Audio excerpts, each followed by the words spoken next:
हाँ, सब लोग आगे आ जाओ, एसएचएम में आगे बढ़ा जाए। अब हम लोग डिस्कस कर रहे थे पेंडुलम का केस, याद होगा सब लोग को। हम लोग डिस्कस कर रहे हैं पेंडुलम में भी सिंपल पेंडुलम ना। इसके बाद हम लोग बात करेंगे जरूर कंपाउंड पेंडुलम, फिजिकल पेंडुलम, समझ रहे हो ना, टॉरिजनल पेंडुलम। लेकिन अभी हम लोग बात कर रहे हैं सिंपल पेंडुलम, जिसको तुम असली में पेंडुलम समझते हो तुम लोग। क्या था पेंडुलम का? लास्ट वीडियो में हमने बात भी किया था। ये स्ट्रिंग ले लिया था बेटा और एक बॉब को लटका दिया था स्ट्रिंग से, याद करो, ठीक है। स्ट्रिंग लिया था, उससे बॉब को लटका दिया था और कहा था कि इससे यदि इसको डिस्प्लेस किया जाए और ये एंगल 10 डिग्री से कम रखा जाए तो हम मान सकते हैं कि यह इसके अबाउट क्या करेगा, लीनियर एसएचएम करेगा। याद है सब लोग को, लीनियर एसएचएम करेगा इस पॉइंट के अबाउट। हाँ, ये थीटा 10 डिग्री से कम होना चाहिए। कोई ज़्यादा हो जाएगा तो भाई सर्कुलर पाथ हो जाएगा, और जो हम लोग सर्कुलर में पढ़ चुके हैं सर्कुलर पाथ। लेकिन ये एंगल यदि 10 डिग्री से कम कर दिया जाए, 10 डिग्री से कम कर दो, तो इसका पाथ कैसा हो जाएगा बेटा? ये कह सकते हो तुम कि यह एसएचएम करने लगा और इसका इक्विलिब्रियम पोजीशन ये है। याद है इसका टाइम पीरियड भी निकाला गया था, यदि तुम लोग को याद हो तो ऐसे कह रहे थे एसएचएम करेगा तो भाई ऐसे बोलते रहिए, थीटा है ये सर mg है और इधर एंगल लाओगे थीटा, इधर mg cos थीटा, याद करना। और याद होगा जब सर्कुलर पढ़ते रहे तो t minus mg cos theta equal to mv square by r कहते थे। और जो फोर्स सेंटर की तरफ लगेगा टुवर्ड द इक्विलिब्रियम है ना, उसको हम लोग कहते थे restoring force, mg sin theta. यही थीटा छोटा था तो mg इंटू थीटा था, थीटा की जगह x बाई एल किया था और प्रूफ किया था कि यह एसएचएम कर रहा है, a प्रोपोर्शनल टू x आया था। और याद करो टाइम पीरियड का formula t equal to 2 pi under root l by g, जहां यल कहा गया था इफेक्टिव लेंथ है। इफेक्टिव लेंथ का क्या मतलब है? पॉइंट ऑफ सस्पेंशन से इसके सेंटर ऑफ मास के बीच का डिस्टेंस, उसको हम कहेंगे, क्योंकि mg जहां काम करेगा वहां ना, mg कहाँ काम करेगा? सेंटर ऑफ ग्रेविटी पर। और ये छोटा सा ऑब्जेक्ट है तो सेंटर ऑफ ग्रेविटी और सेंटर ऑफ मास एक ही जगह होगा। तो सेंटर ऑफ ग्रेविटी से पॉइंट ऑफ सस्पेंशन के बीच का जो डिस्टेंस है उसे यल करें, यल है इफेक्टिव लेंथ और जी है ग्रेविटेशनल एक्सलेशन, या इसको जी इफेक्टिव भी कहा जाता है। देखो भाई पेंडुलम में जहां मैंने ये समझाया कि यह पेंडुलम या बॉब इस इक्विलिब्रियम पॉइंट के about to and fro motion कर रहा है, एसएचएम इंस्टीट्यूट कर रहा है। कुछ लोग कहते हैं भाई इसको एंगुलर एसएचएम भी कर सकते हैं। मैंने कहा था ना, एंगुलर एसएचएम उसको कहते हो जब कोई बॉडी एक पॉइंट पर फिक्स हो और उसके अबाउट घूम रहा हो तो उसको हम कहते हैं एंगुलर एसएचएम, एक प्रकार से रोटेशन कर रहा। एंगुलर एसएचएम के लिए कंडीशन था कि torque proportional to minus theta होना चाहिए। ध्यान दीजिएगा, यदि इसको हम एंगुलर एसएचएम मान सकते हैं, किसके अबाउट यदि एंगुलर एसएचएम कहेंगे, इसी केस को हम कर सकते हैं लीनियर एसएचएम है। किसके अबाउट लीनियर एसएचएम है सर? यह इस पॉइंट के अबाउट लीनियर एसएचएम मोशन कर रहा है, या हम यह भी कह सकते हैं कि पॉइंट ऑफ सस्पेंशन के अबाउट यह एंगुलर एसएचएम कर रहा है। और दोनों मेथड से हम टाइम पीरियड निकाल सकते हैं। इस केस में कैसे निकाल लेंगे भाई इस पॉइंट के अबाउट? तो कहोगे ये mg है। अब इसके बाद टॉर्क निकालो तो दो ही फोर्स काम कर रहा है, टेंशन और mg। टेंशन का तो टॉर्क 0 हो जाएगा इस पॉइंट के बाद, जो टॉर्क किसका रह जाएगा? mg torque. तो mg का लाइन ऑफ एक्शन बढ़ा लो और इस पर परपेंडिकुलर डाल दो। तुम भी जान लोगे टॉर्क निकालोगे तो mg इंटू परपेंडिकुलर डिस्टेंस। अरे भाई ये एंगल थीटा तो ये वाला एंगल थीटा हो जाएगा। बोलो ये यल है ना, तो इस पर परपेंडिकुलर ये है, ये यल है, तो ये हो जाएगा यल साइन थीटा। टाउ बराबर एकदम अच्छे से लिख सकते हो mg into L sine theta, sine है भाई ना। टॉर्क का डायरेक्शन किधर रहेगा जरा बताओ? तुम इसको इधर ले गए हो, क्या mg के कारण जो टॉर्क लग रहा है वो इधर ला रहा है कि नहीं? तो mg का जो टॉर्क है और ये थीटा है, क्या ये अपोजिट है कि नहीं? अपोजिट होने का मतलब यहां क्या लगा सकते हैं हम? माइनस लगा सकते हैं। माइनस साइन ये बता रहा है टॉर्क और थीटा का डायरेक्शन क्या है? अपोजिट है। अब बता टाउ की जगह हम क्या लिख सकते हैं, जल्दी बताओ। टाउ की जगह आई अल्फा कर सकते हैं कि नहीं? टाउ की जगह आई अल्फा कर दीजिए। आई का वैल्यू क्या है? आई मोमेंट ऑफ इनर्शिया है। आई का वैल्यू क्या लिख सकते हैं? m into L square. इस पॉइंट के बाद मोमेंट ऑफ इनर्शिया आई बराबर ml स्क्वायर। देखो ना m से m कट गया, एक l से एक l कटा और थीटा छोटा है तो minus g into theta alpha g by L theta. ध्यान देना माइनस साइन इसलिए लगा कि देखोगे तो mg का टॉर्क किधर इसको घुमाएगा, mg का टॉर्क इसको क्लॉकवाइज घुमा रहा है, जबकि थीटा एंटी क्लॉकवाइज इक्विलिब्रियम से लेंगे और alpha proportional to minus theta आ गया तो कर सकते ये एंगुलर एसएचएम, और एंगुलर एसएचएम है तो अल्फा की जगह क्या लिख सकते हो minus omega square theta, minus minus गया थीटा, थीटा गया स्क्वायर से रूट जी बाई एल हो गया, omega equal to root g by L. अब ओमेगा की जगह 2 पाई बाई टी करो तो टी का वैल्यू भी दौड़ के आ जाएगा, t equal to 2 pi, t equal to 2 pi root L by g. आया होगा कुछ हमारे स्टूडेंटों को समझ आएगा। टाइम पीरियड लेंथ क्या है, इफेक्टिव लेंथ, जी क्या है, इफेक्टिव जी। आइए अब थोड़ा बहुत इस पर बातें करते हुए हम आगे बढ़े। ये टाइम पीरियड का फॉर्मूला है, अन्य सब जगह भी इस क्वेश्चन को लगाया जाता है, काफी छोटे छोटे क्वेश्चन पूछे जाते हैं। देख रहे होगे यहाँ पर एक आध क्वेश्चन ऐसे पूछे जाते हैं कि एक झूला लगा है, झूला देखा है कभी, झूला ऐसे, और झूला कह सकते हो स्मॉल एंगल पर या ऐसे झूल रहा है कोई एक आदमी झूल रहा है और उसी पर आके बॉय झूल रहा है झूले पर और उसका टाइम पीरियड टी है, और उसी पर दूसरा भी आकर बैठ गया, पहला बैठा ही था उस पर दूसरा भी आकर बैठ गया। अब बताओ जो टाइम पीरियड होगा वो क्या हो जाएगा, बढ़ जाएगा, घट जाएगा या सेम रह जाएगा? आंसर होगा टाइम पीरियड वही रह जाएगा, क्योंकि मास बढ़ा और एक ही लेवल पर दोनों बैठे हैं तो सेंटर ऑफ मास का पोजीशन चेंज नहीं हुआ है ना। एक प्रकार से यहाँ से जो सस्पेंशन है, point of suspension centre mass के बीच का डिस्टेंस चेंज नहीं हुआ, तो इसका मतलब ये हो गया कि यहाँ एल भी चेंज नहीं हुआ, जी भी चेंज नहीं हुआ, तो टाइम पीरियड वही का वही रहेगा। और यह बताना चाहते हैं कि टाइम पीरियड मास पर डिपेंड नहीं कर रहा है। लेकिन वही आपसे यह बोला जाए कि एक आदमी बैठे बैठे झूल रहा था, एक बॉय बैठे बैठे झूल रहा था और अचानक खड़ा हो गया। अब बताओ टाइम पीरियड पर क्या इफेक्ट पड़ेगा?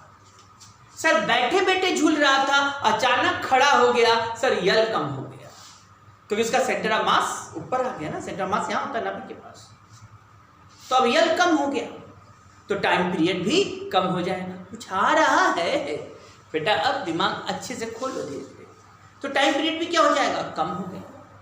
लैंग्वेज क्लियर है सब लोगों को? और थोड़ा बढ़ा जाए और बढ़ना है तो बेटा अब कैसे बात करते हैं, कुछ जगह ऐसे किया गया कि एक बॉब लिया गया, हॉलो स्फीयर का हॉलो स्फीयर, और स्ट्रिंग से बांध दिया गया और इसको पूरा पानी से भर दिया गया, पूरा हॉलो स्फीयर, बहुत हॉलो स्फीयर है और इसको पूरा पानी से भर दिया गया और यह एसएचएम कर रहा है,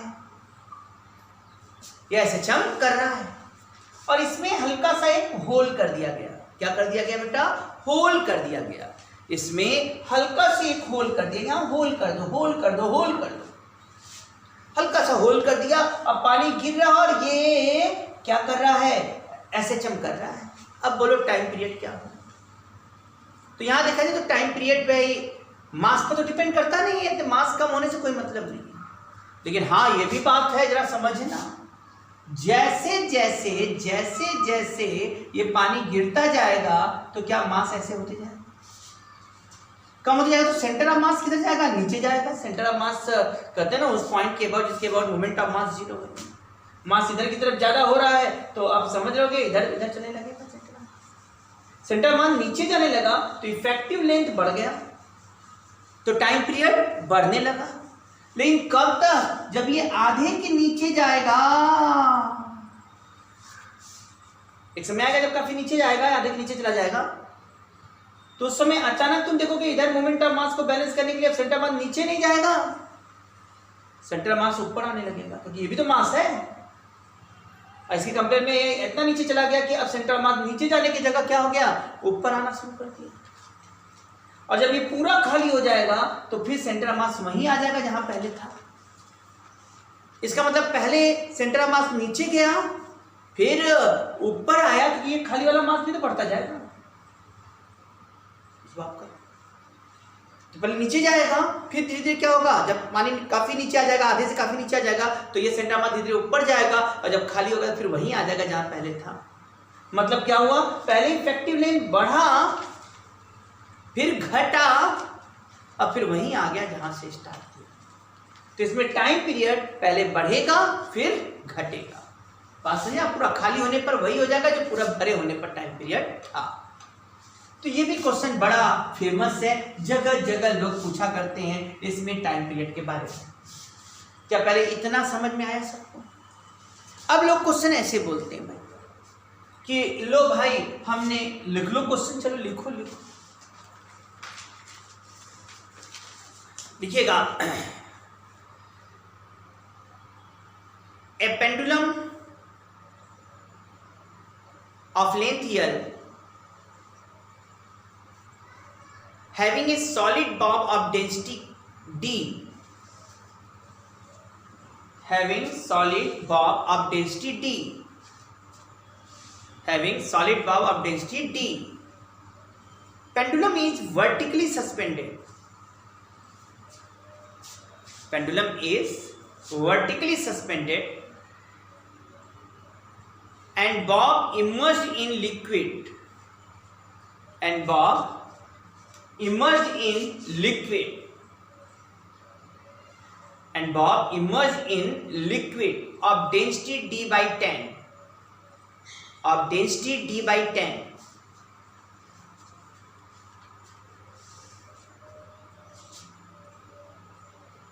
If initial time period of pendulum is T, if initial time period of pendulum is T, capital T, then what is the time period of this pendulum? Then what is the time period of this pendulum if bob oscillate inside the liquid? Bob oscillate inside the liquid. सब लोग इसको लगाओ, सब लोग इसको लगाओ। आ जाओ हम बात करते हैं, सब लोग लगाओ इसको बेटा। अब देखिएगा क्या होगा यहाँ क्वेश्चन में, आप कहोगे यह पेंडुलम है, ये ऐसे रखा है और ये ऑसिलेट कर रहा था। तो शुरू में जब ऑसिलेट किया होगा, जब लिक्विड में नहीं होगा, तो ये टी बराबर 2 पाई अंडर रूट, टी बराबर 2 pi under root L by g रहा होगा, under root L by g, t बराबर 2 pi under root L by g. बोलो आ रहा है समझ में यहां तक? लेकिन सर जैसे ही आप लिक्विड में डुबा दोगे, लिक्विड में डुबा दोगे, तो यहां क्या काम करने लगेगा? जब ये ऐसे आएगा जैसे हम लोग खेलते थे, तो mg नीचे काम करेगा। mg को हम लिख देते हैं vdg। नहीं समझे क्यों? mg है बेटा, अरे पढ़ोगे डेंसिटी d बराबर मास बाई वॉल्यूम, तो mass equal to volume into density, तो vdg हो गया। और इस पर बाइंसिंग फोर्स भी काम करेगा, और बाइंसिंग फोर्स क्या हो जाएगा? v रो जी ऊपर होगा, तो v रो जी ऊपर होगा। यदि v रो जी ऊपर होगा, vdg नीचे, और रो कम है d से, तो क्या net force vd minus rho g हो जाएगा कि नहीं? हाँ बोलना पड़ेगा, vd माइनस रो जी। अब भाई ये ऐसे ऐसे आएगा,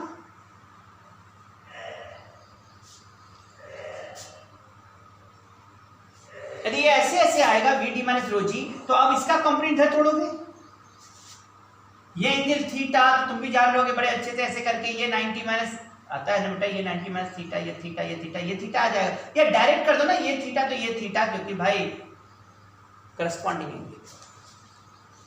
अब इसका इधर आ रहा है कुछ, इसका इधर कंपोनेंट जो आएगा वो vd माइनस रो जी कॉस थीटा, इधर आएगा vd माइनस रो जी साइन थीटा। अब तुम vd माइनस रो जी साइन थीटा कर दोगे और इक्वल टू यम है, यम का मतलब vd into acceleration. Sine theta छोटा होगा तो साइन थीटा को तुम थीटा लिखवा दोगे, v से v कट जाएगा, एसलेशन a बराबर क्या लिखा जाएगा? एसलेशन a बराबर ध्यान दो d minus rho G by D into theta, theta की जगह x बाई एल। मान लिया कि ये x है और ये लेंथ l है, तो थीटा हो गया angle, angle equal to arc by radius.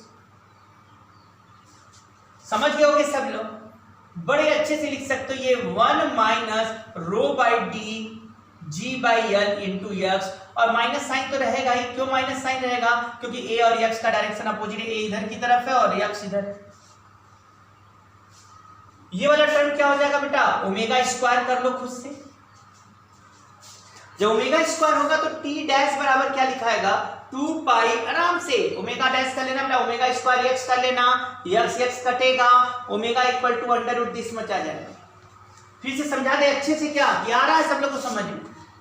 जैसे यहीं पर ए बराबर क्या कर देंगे? ओमेगा स्क्वायर एक्स कर लो ना, एक्स एक्स कट गया, दिखा दे रहे। चलो यहां क्या लिख दोगे? D 1 minus rho by D into जी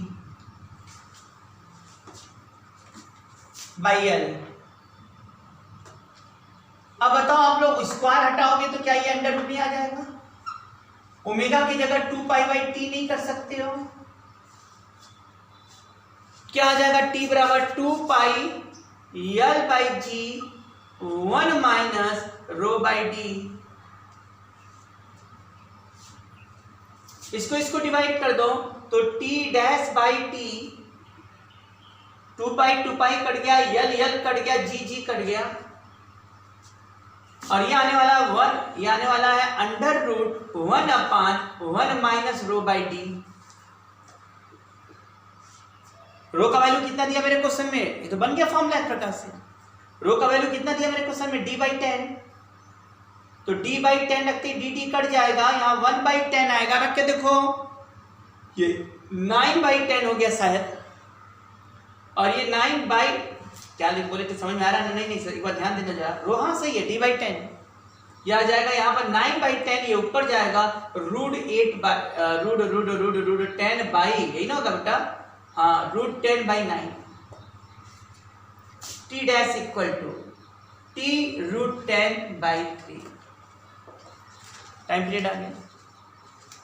अब ऐसे ये तो पूरा मेथड से मैंने करके दिखा दिया, लेकिन अब जब हमको क्वेश्चन लगाना होता है तो हम एक नया, हो गया ना यहाँ तक बेटा? अब जब हमें क्वेश्चन लगाना होता है तो हम एक टेक्निक इस्तेमाल करते हैं, और वही हर जगह लगाएंगे। देखो भाई, जैसे कह दिया जाए कि जी अलग अलग जगह टाइम पीरियड निकालना है पेंडुलम का, और यही केस हो तो टी बराबर 2 pi under root L by ji effective लिख दो। ये एल इफेक्टिव तो है ही, क्या लिख दो? जी इफेक्टिव। और जी इफेक्टिव कैसे निकल जाएगा ये समझना, जी इफेक्टिव निकल कैसे जाएगा ये समझना। जी इफेक्टिव निकालना है ना, तो भाई जहां पर इक्विलिब्रियम है, जहां पर इक्विलिब्रियम है वहां पर नेट फोर्स को बैलेंस कर दो, और जो टेंशन का वैल्यू आएगा उसी को mg डैश कर दो, वही जी इफेक्टिव आ जाएगा। जैसे यहाँ इक्विलिब्रियम होगा तो टेंशन पे यहाँ क्या क्या लगेगा? mg लगेगा या vdg लगेगा, और v रो जी ऊपर होगा तो यहां लिख सकते हैं vd माइनस रो जी। क्या ये टेंशन, जो टेंशन है वो क्या v टाइम पीरियड नहीं है भाई, टेंशन है ना, टेंशन है वो अलग है, टाइम पीरियड है। ये vd माइनस रो जी के बराबर, जहां इक्विलिब्रियम है वहां टेंशन निकाल लो, जहां इक्विलिब्रियम है वहां टेंशन निकालो, जहां इक्विलिब्रियम है वहां टेंशन निकालो, और टेंशन को t निकालने के बाद इक्विलिब्रियम में तो नेट फोर्स बैलेंस है, और वहीं पर तुम इसको mg डैश लिख दो, vdg dash mvd, vv cancel, g dash बराबर क्या आ जाएगा? d minus rho by d 1 minus rho by D into g. लो t डैश निकल गया, 2 pi under root L by ji effective. G effective का मतलब क्या हो जाएगा? 1 minus rho by D into g. हो गया। अब इसको इससे भी सॉल्व कर सकते थे तुरंत, और इसको डिवाइड कर दो, वैल्यू सॉल्व करके निकल जाएगा। आगे समझ में? बस करो। अब इसको हम लोग अगले वीडियो में बात करेंगे।